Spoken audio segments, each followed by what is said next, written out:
Abbiamo oggi buona giornata e con le notizie più importanti. Ieri a Palazzo d'Alice fu una riunione per presentare il programma di rilancio dell'aeroporto Vincenzo Florio.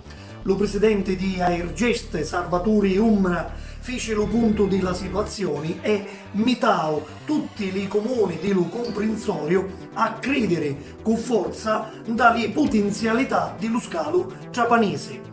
Umbra disse pure che più avanti altre compagnie potessero allargare i voli non solo per turismo ma pure per lo viaggio delle merci. A proposito di aeroporto, notizia fresca fu messa la tratta Trapani-Torino con 4 voli alla settimana. Non si ci crede ma fu vero, stamattina presto un uomo completamente in confusione camminava nudo per la via Marconi, fu pigliunda filmato degli passanti che si trovarono per caso davanti a sta scena. Lo video sta già ferreando in capo Facebook e è stato visto di migliaia di persone.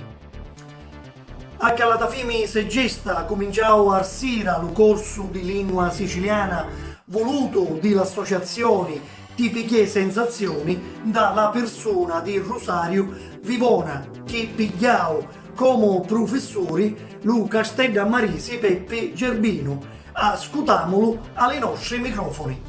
Salutiamo a tutti, intanto grazie assai all'amico Nino Barone dell'Audio TG e del TVBN per questa intervista. E se cominciamo a giocare con la lingua siciliana, questa volta non a Cascella a Mare ma a Calatafimi si gesta.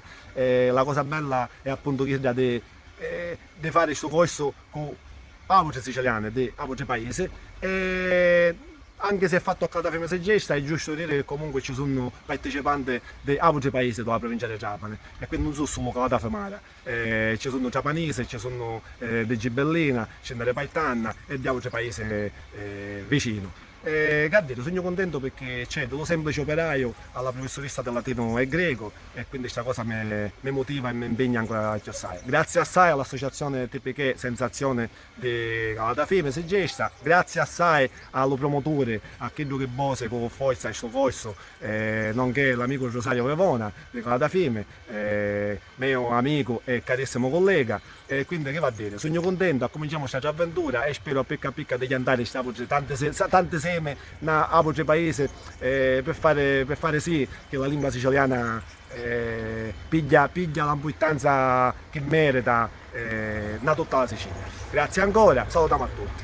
Per la versione delle notizie più allargate visitate il sito primapaginacapani.it. A voi tutti buona giornata e ne sentiamo spesso con l'Audio TG.